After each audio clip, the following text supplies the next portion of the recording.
Hey, Freedom Flicker fam. Welcome back to the channel where we shine a light on the truth, no matter how bright or dim it gets. Today, we're diving into a bombshell move by President Donald Trump.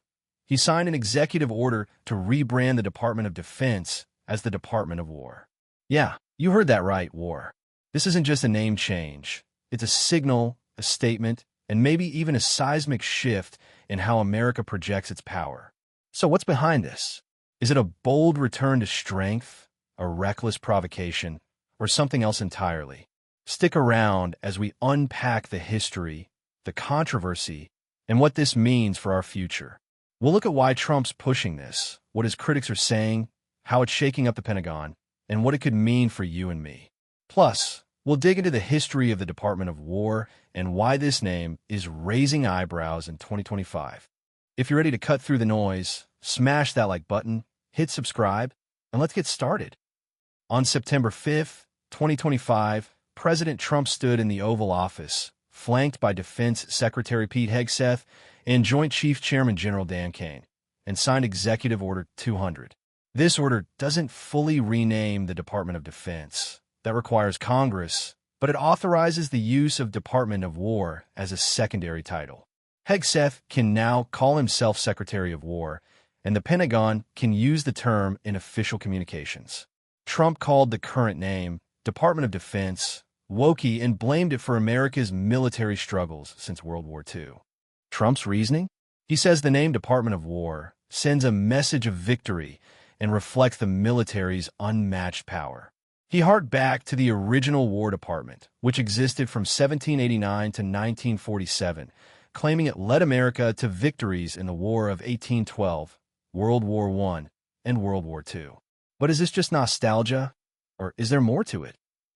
Let's rewind. The Department of War was established in 1789, right after the U.S. won independence.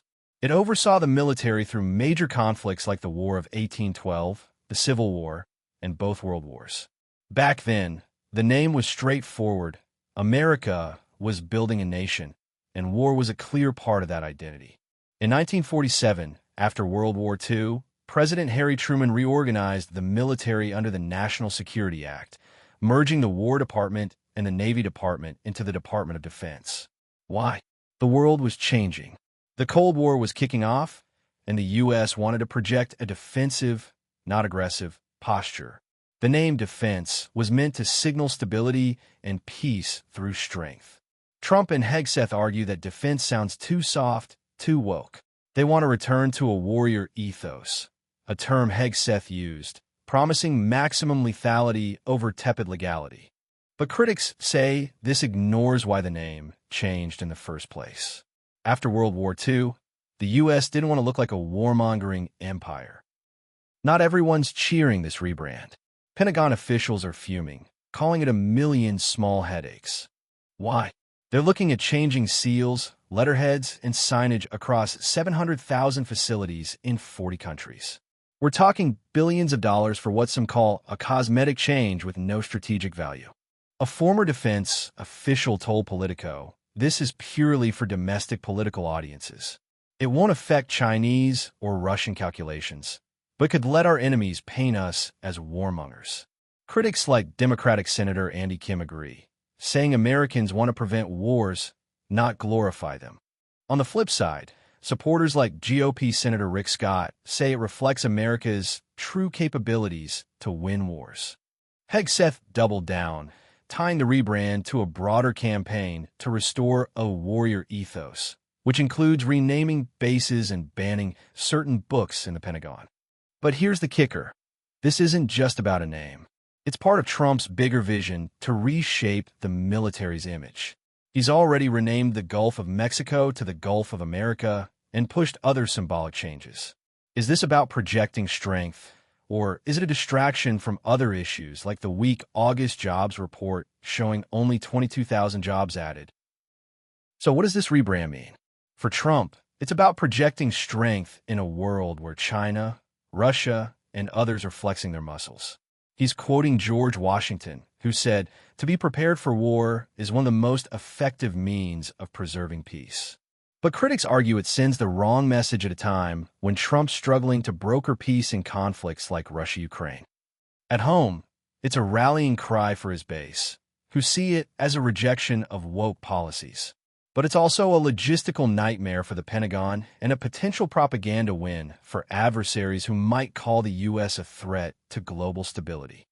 For everyday Americans, the cost is a big question. Billions could be spent on this rebrand while the economy's cooling. Unemployment hit 4.3% in August, the highest since 2021. Is this the best use of our resources? Engage the audience. Imagine you're advising Trump. Would you push for this rebrand, or tell him to focus on jobs, peace, or something else? Drop your take in the comments. So, there you have it. Freedom Flicker fam Trump's Department of War rebrand is a bold move. Some say it's a return to American strength. Others call it a costly distraction. It's rooted in history, but stirring up modern controversy.